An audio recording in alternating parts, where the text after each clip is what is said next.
Sa episode ng Real Talk sa YouTube channel ng Pep.ph na in-upload nitong Huwebes, April 30, 2026, ay nakapanayam ng Pep.ph ang komedyanteng si Tuesday Vargas sa contract signing niya noong March 2026 bilang endorser ng Lux Slim Cafe Macchiato.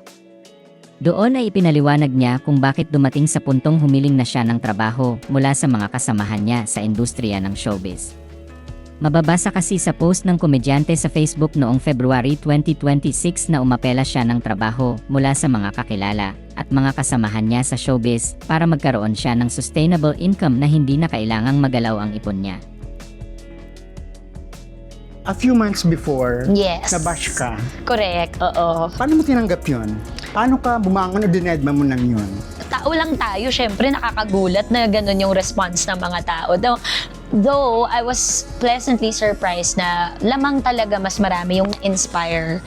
Yung mga nagsabi sa akin na through PM na because of you, nag-ask din ako for help, which is very hard for me to do kasi nga napaka-strong ng personality nila, ganyan-ganyan. Minsan, akala natin admission of failure ang pag-ask ng help. Pero isa yan sa pinakamagandang step na ginagawa ng isang matalinong tao na nile-let go mo yung ego mo because in this day and age, ang matino at malinis na source ng income ay hindi kinakahiya. So, dapat hindi natin siya... Kaysa magnakaw o kaya gumawa ng illegal.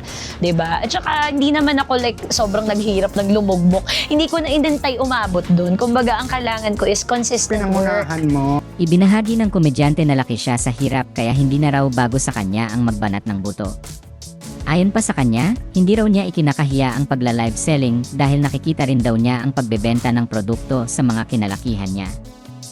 Dagdag pa niya, naging parang second nature lang daw niya ang live selling at hindi raw niya naisip na nakakahiya ang pagbebenta ng produkto online hanggang sa may nakita siyang comment na nagsabing, ay, nagbebenta na lang.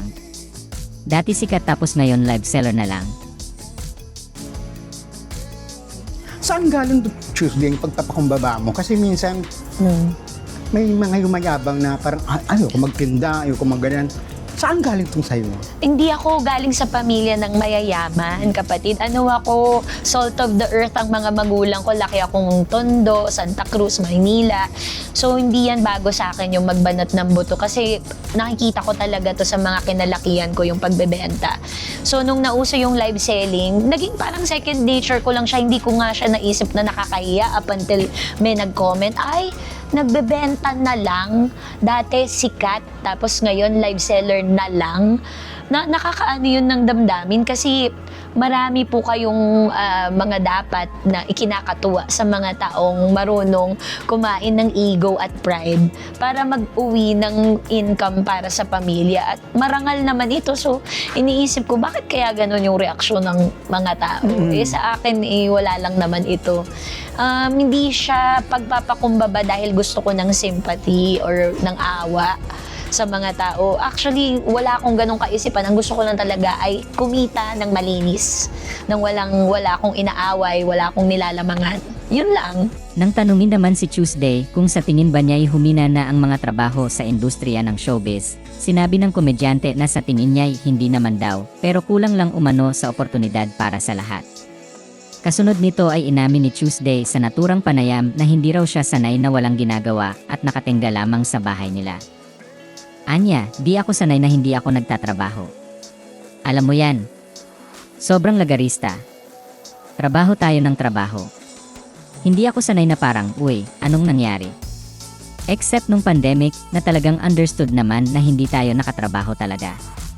Pero ito talaga, parang, what's next? Meron akong ganong panic mode na naganap sa akin. Ibinahagi naman ni Tuesday sa naturang panayam kung ano ang naging realizations niya. Ang major realization ko, lagi ko din to sinasabi, no, na ganun pala gumalaw ang Panginoon, no, bago kanya iangat, madudurog ka muna. Tapos hindi yun pagiging malupit or pagiging pananadya, kumbaga, na parang sinadya kang diinan at sa pasakitan. Siguro binibigay lang sa'yo yung value ng wala ka, yung value na may kinuha sa'yo, para pag dumating, mas pahalagaan mo, mas bigyan mo siya ng importansya, na alam mo na ngayon yung gagawin mo. Parang yung paulit-ulit mong pagkakamali, talagang minsan sa buhay mo sisingilin ka niya. Ngayon, pag hindi ka nakinig sa lesson na gusto niyang ituro, uulit ka lang ulit. Nagbigay naman ng mensahe ang komedyante para sa mga taong tumatawag sa kanyang laos. Anya, ay okay lang, at least sumikat minsan, di ba? Saka, there's no such thing as laos. Huwag na huwag niyong sasabihin yon. Kasi kung ito ang laos, and hindi na nga ako magkandamayaw na kung san man ako, Tuesday, pa-picture. Tuesday, ganyan. Talagang hinahatak ako ng mga tao from all sides kasi na-etch ko na yung pangalan ko sa industry. So, I have nothing to prove. I have nothing to explain. All I need to focus on is my career, my personal life, and protecting my peace.